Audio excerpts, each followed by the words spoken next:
नमस्कार। अ, मैं समझ सकता हूँ कि आप सभी लोग थोड़ा-सा थक गए होंगे सुबह से बैठे हुए और इतने वरिष्ठ लोगों से आपको ज्ञानवंदन मिला है। बट अगर आप मुझे 15 मिनट का समय दें ताकि मैं सीमित समय में अपनी बात रख सकूँ और मेरा नाम चक्षु राय है और जिस विषय पर मैं बात करना चाहता हूँ जो माननीय अध्यक्ष महोदय ने मुझे दिया है, वो है प्रभावी विधायिका और उसमें विधायकों की भूमिका और उनका उत्तरदायित्व। अगर वो पीपीटी अगर आप चला देते तो। अ, जभी भी हम लोग विधायिका की बात करते हैं या चुनाव की बात करते हैं तो ये सुनने में आता है कि विधायिका की क्या ज़रूरत है।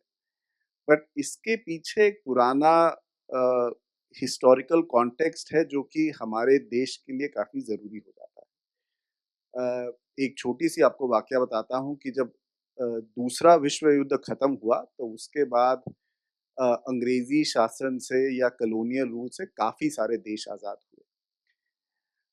बट पिछले 75-80 सालों में सिर्फ़ 7 ही ऐसे देश हैं जो कि हमेशा लोकतांत्रिक बने रहे।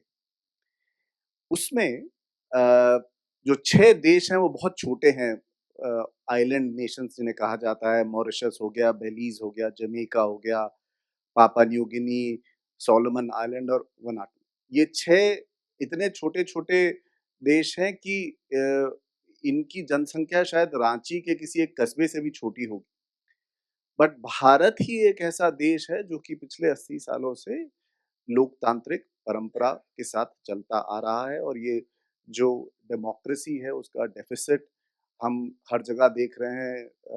बड़े देश में सरकारें फ्री ट्रांसफर ऑफ पावर नहीं करती हैं, अगर हार जाती हैं तो दूसरी सरकार को नहीं देती हैं, वो हो रहा है। और बुद्धिजीवियों का ये कहना है कि जो लोकतांत्रिक व्यवस्था है वो सिर्फ वहीं पर सर्वाइव करती है जहाँ की थोड़ी-सी समृद्धि हो। और अगर आप हमारा देश देखें तो समृद्धि हम लोगों के पास नहीं है, बट पिछले 80 सालों से यहाँ पर लोकतांत्रिक जो व्यवस्था है वो चलती आ रही है और उसका सबसे बड़ा कारण जो बुद्धिजीवियों ने रखा है वो ये है कि लोगों का चुनावों पर विश्वास और उसके बाद लोगों का अपने जनप्रतिनिधियों पर विश्वास। उसकी वजह से लोकतांत्रिक प्रणाली हम लोगों के देश में चलती आ रही है और इसी वजह से जो विधायिका है उसका रोल काफ़ी इम्पोर्टेंट हो जाता है। और जभी भी मैं जाता हूँ तो मैं एक उदाहरण देता हूँ कि विधायिका अगर आपको कभी भी समझना है कि विधायिका क्यों ज़रूरी है नेक्स्ट तो आपको बाँस की कहानी सुननी चाहिए। तो अगर आपने कभी बाँस देखा हो, तो आपको शायद आपने सोचा नहीं होगा बट अब क्योंकि आप विधानसभा में हैं, तो शायद आपको सोचना चाहिए कि बाँस क्या है? बाँस पेड़ है कि घास है? तो जब 1925 में इंडियन फॉरेस्ट एक्ट बना था, तो उसमें जो सेक्शन 2 था, उसमें लिखा हुआ था कि ट्री इंक्लूड्स पाल्म्स, बैम्बू तो बाँस पेड़ था। सो 1925 से लेके अब तक बाँस पेड़ था और पेड़ होने की वजह से काफ़ी दिक्कत थी कि अगर आप उसे काटना चाहते हैं तो नहीं काट सकते हैं, उसका इस्तेमाल करना चाहते हैं तो नहीं कर सकते। और हमारे पूरे देश में बाँस की अलग-अलग इस्तेमाल किए जाते हैं, कुछ लोग खाने में, कुछ लोग घर बनाने में इस्तेमाल करते हैं उसका। तो ये विधायिका के लिए एक प्रश्न हुआ कि समाज में एक दिक्कत आ रही है और वो दिक्कत ये है कि बाँस का इस्तेमाल होना है बट जो कानून बनाया गया है वो ये कहता है कि बाँस पेड़ है, पेड़ को आप काट नहीं सकते। तो फिर विधायिका का ये सॉल्यूशन था कि अ, जो इतनी पुरानी व्यवस्था चलती आ रही कि बाँस पेड़ है, उसका समाधान इस तरह से किया जा सकता है कि बाँस को पेड़ की डेफिनिशन से हटा दिया जाए। तो 2017 में संसद में कानून आया, बाँस जो ये लाइन यहाँ पे लिखी हुई है इसमें सिर्फ़ कानून ने एक ही चीज़ करी कि बैम्बू को डिलीट कर दिया। तो उसके बाद से बैम्बू ट्री नहीं रह गया, तो उसको आप काट सकते हैं, इस्तेमाल कर सकते हैं।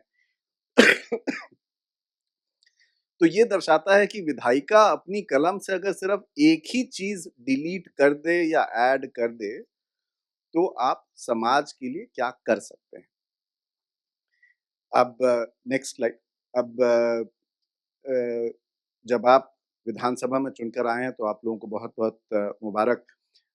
बट यही शायद एक ऐसी नौकरी इस देश में है, जिसमें ये नहीं बताया जाता है कि जब आप आते हैं कि आपकी ज़िम्मेदारी क्या है। तो संविधान कुछ चीज़ें कहता है और वो चीज़ें बहुत सिंपल सी हैं सुनने में तो, कि आप सरकार पर अंकुश रखेंगे, आप सवाल करेंगे, सरकार पर अंकुश रखेंगे।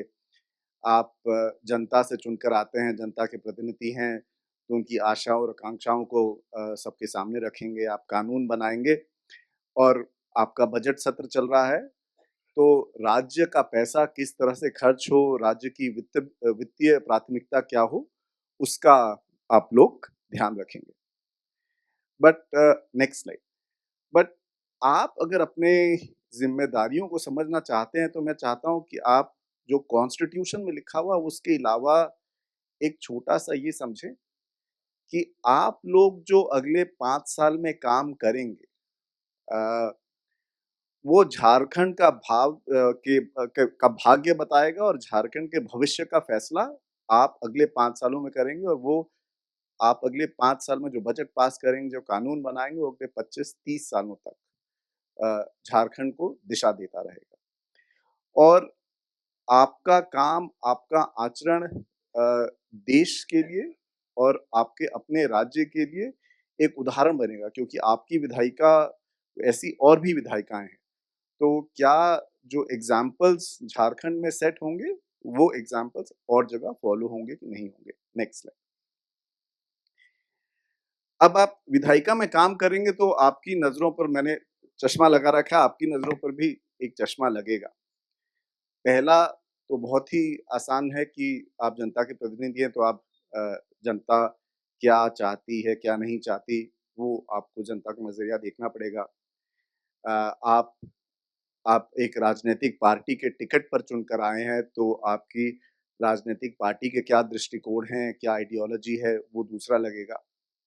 बट कहीं न कहीं जब आप झारखंड की विधानसभा में बैठेंगे तो आप सिर्फ़ अपने जनता के प्रतिनिधित्व नहीं होंगे, आप अपनी सिर्फ़ पॉलिटिकल पार्टी के प्रतिनिधित्व नहीं करेंगे, आप झारखंड का प्रतिनिधित्व करेंगे। तो जो आपकी सोच होगी किसी भी विषय को लेके, वो सिर्फ़ अपनी कॉन्स्टिट्यूएंसी तक सीमित ना रहे, वो पूरे राज्य के विकास के लिए अगर आप सोचेंगे, तो आपका अगला 5 साल जो विधानसभा में रहेगा, वो बहुत सही रहेगा। अब नेक्स्ट स्लाइड। अब आप लोग इलेक्शन जीत कर आए हैं। ये जो अंग्रेज़ तरह के जेंटलमैन दिख रहे हैं, इनका नाम है एडमंड बर्क। ये कुछ 1800 में हाउस ऑफ कॉमन्स में होते थे और इनको एक बहुत ही अच्छा पार्लियामेंटेरियन कहा जाता है। तो इनका ये कहना था कि जो जनता का प्रतिनिधि है, जो आप लोग हैं, अगर वो सिर्फ़ जनता की बात सुनेगा और अपना विवेक छोड़ देगा, तो शायद वो जनता के साथ विश्वासघात कर रहा है। और उनका कहने का शायद ये मतलब था कि अगर आप सिर्फ़ जनता की बात सुनेंगे और उस पर आप अपना डिसीज़न मेकिंग करेंगे तो जैसे बच्चा नहीं होता तो बच्चा तो कभी दाल और रोटी नहीं खाना चाहता है, बच्चा तो सिर्फ़ लॉलीपॉप और मिठाई खाना चाहता है। और आप 5 साल अगर बच्चे को मिठाई खिलाएँगे तो फिर उसका तो दाँत खराब ही हो जाएगा।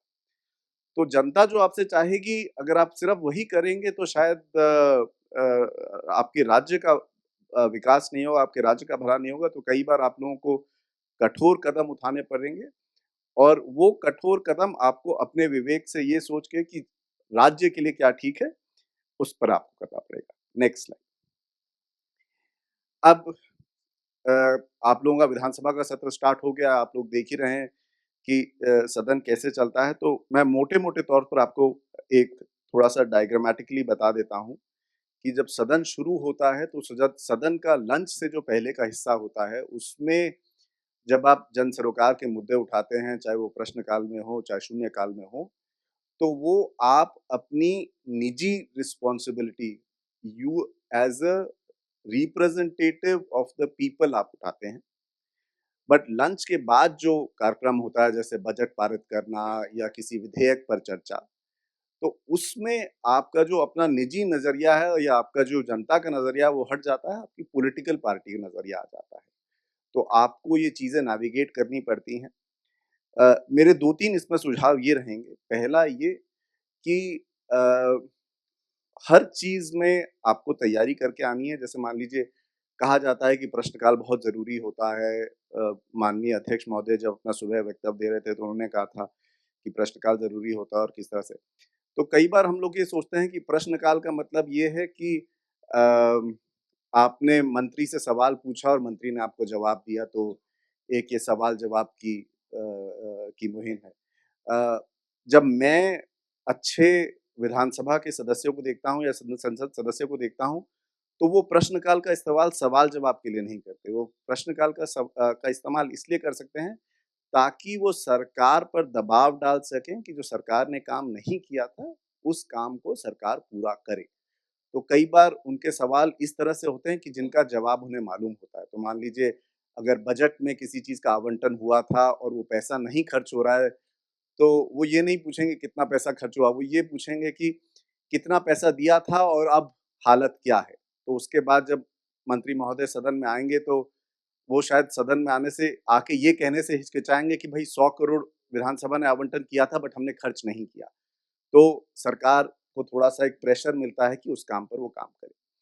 उसी तरह से जब आप शून्यकाल पर किसी चीज़ का फ़ोकस करें, तो आप ऑब्वियसली अपने लोगों के जनहित का मुद्दा उठाएँगे मगर आप उसे किसी बड़े इश्यू के साथ कनेक्ट कर सकें। अगर वाटर है, लेबर है, लैंड है और जिससे झारखंड पे पूरा इम्पैक्ट पड़े, तो वो थोड़ा ठीक रहेगा। अगला slide. Uh, war and peace एक काफ़ी अच्छा किताब है और उसमें से एक लाइन मुझे बड़ा अच्छा लगता है कि अ, विधानसभा और सरकारों के पास कानून बनाना एक बड़ा ही आसान अ अ, जिसे कहते हैं सॉल्यूशन रहता है। कोई भी दिक्कत आती है उस पर कानून बना दीजिए, कानून बन जाएगा तो लोग अपने आप उसको फ़ॉलो करना स्टार्ट कर देंगे। अ थोड़ी देर पहले हरिवंश जी भी कह रहे थे कि काफ़ी सारे कानून हैं। तो अगर आप ये देखें तो केंद्र सरकार में केंद्र में लगभग 1200 के करीब कानून हैं। राज्यों में कोई गिनती ही नहीं है कि कितने कानून विधानसभाओं ने पास किए हैं। तो आप लोगों की ज़िम्मेदारी ये है कि जब आप कानून बना रहे हैं तो आप ये देखें कि वो कानून जिस चीज़ को आप फिक्स करने के लिए बना रहे हैं वो करेगा कि नहीं करेगा। माननीय अध्यक्ष महोदय सुबह जो अपना वक्तव्य दे रहे थे, उन्होंने कहा था कि बिल के पीछे statement of objects and reasons होता है, उसमें पढ़िए। उसमें सरकार लिखती है कि वो क्यों कानून बनाने की कोशिश कर रही है और जिसलिए अगर वो कानून बनाने की कोशिश कर रही है, वो बिल के प्रोविज़न्स में नहीं दर्शाता है, तो वो आपको हाइलाइट करना चाहिए। दूसरा, हम लोग हमेशा जब कानून बनाते हैं, तो हम लोग को बड़ा अच्छा लगता है, खासकर हम लोगों के देश में ये प्रवृत्ति है कि कानून बना दीजिए कि अगर आप ये पानी का बोतल यहाँ पे पी के छोड़ जाएँगे तो आपका ₹200 आपके ऊपर फाइन लगेगा। तो पेनल्टी लगा के जनता से को कहना कि आप कानून का पालन करें, तो वो नहीं चलता है। अगर वो चलता तो आपका सड़क साफ होता, सभी लोग हेलमेट लगा के चल रहे होते, एक्सीडेंट नहीं होता क्योंकि सब लोग मोटर व्हीकल का कानून का पालन करते।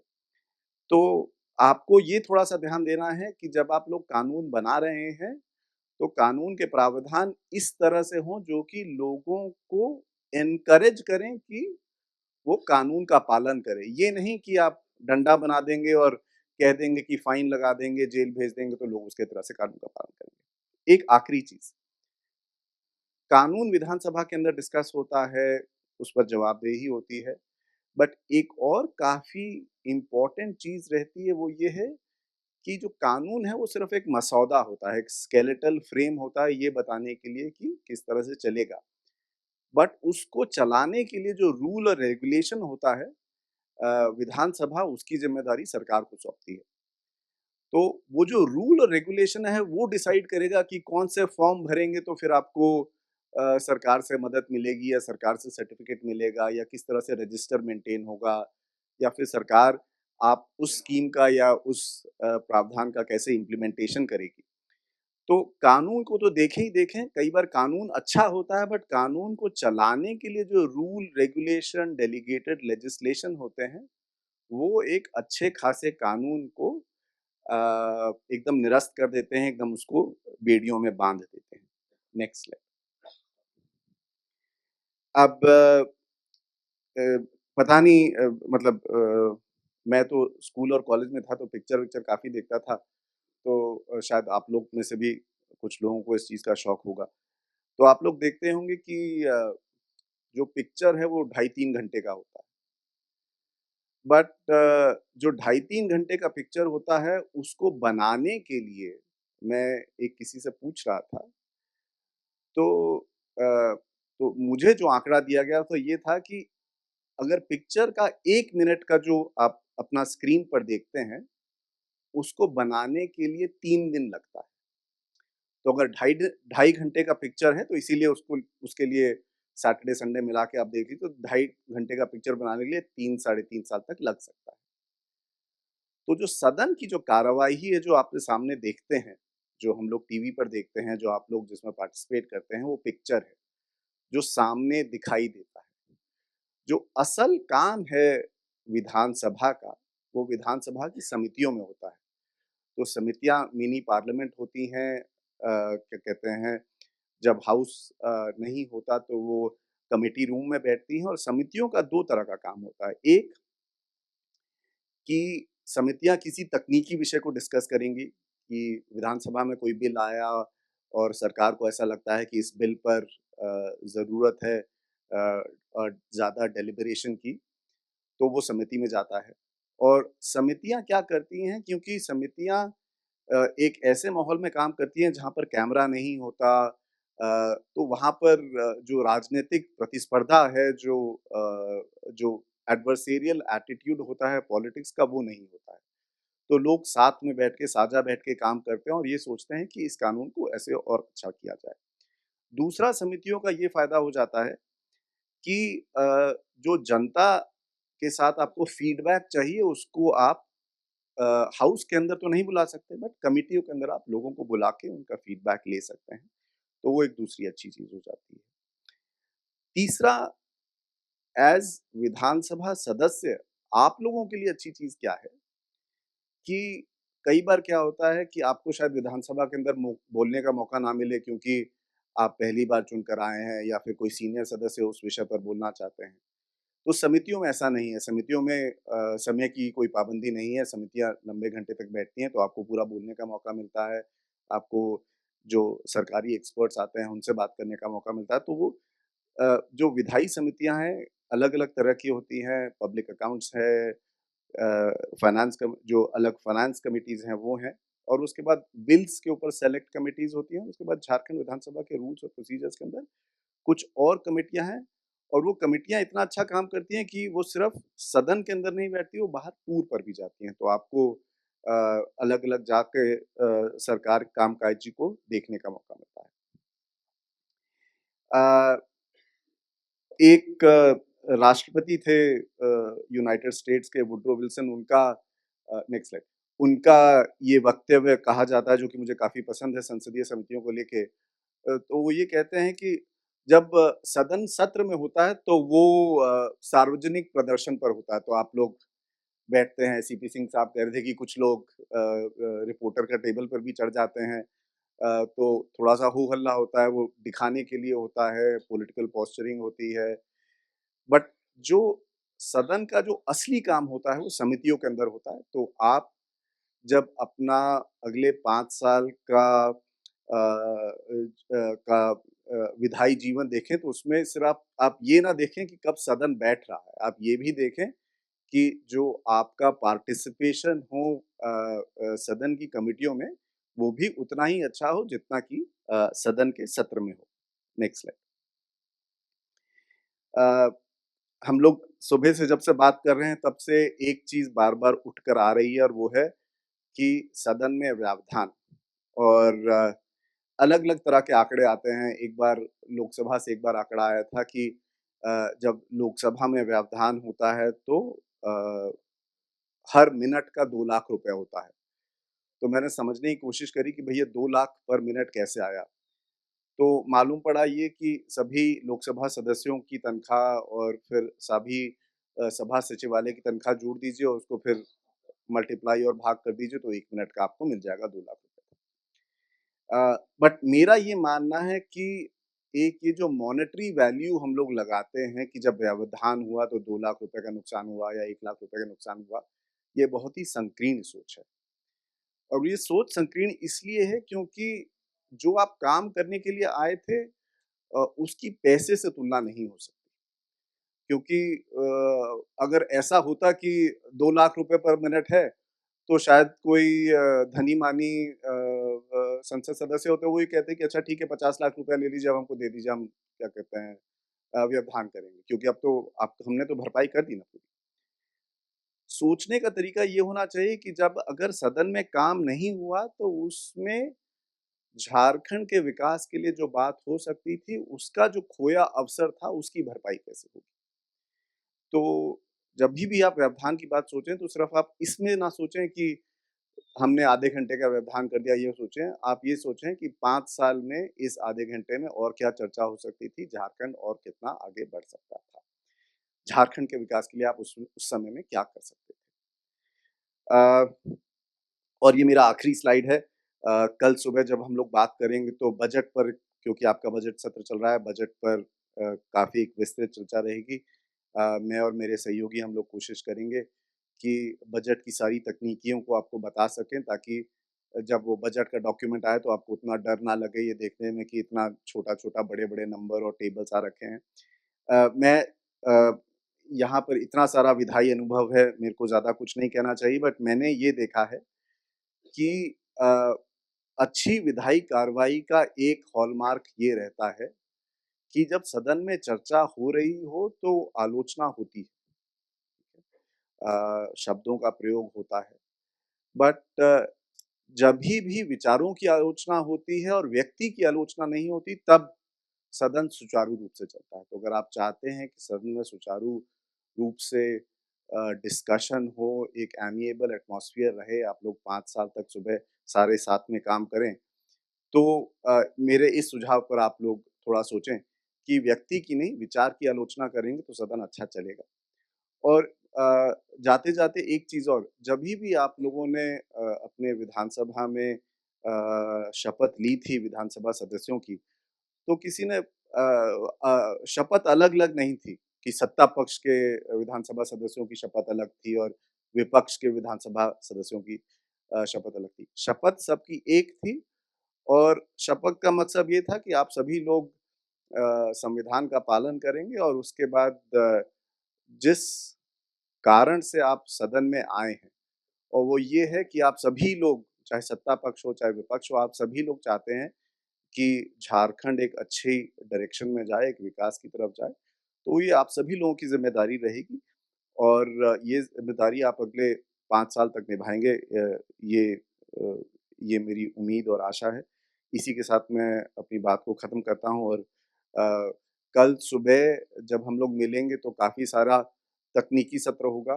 मधुकर जी बैठे हैं, मधुकर जी विधानसभा सचिवालय के वरिष्ठ ऑफ़िसर हैं, वो आपको वो तकनीकी बातें बताएँगे रूल बुक के अंदर, जिससे कि आप अपनी बात सदन के अंदर और अच्छी तरह से रख पाएँगे। मैं और मेरे सहयोगी आपको ये बताएँगे कि बजट की क्या तकनीकियाँ होती हैं, पैसा कैसे आता है, कैसे जाता है, सरकार कैसे खर्च करती है। तो उससे आपको जब आपका बजट प्रस्तुत होगा, तो बजट को समझने में थोड़ी-सी और जानकारी मिल पाएगी। धन्यवाद।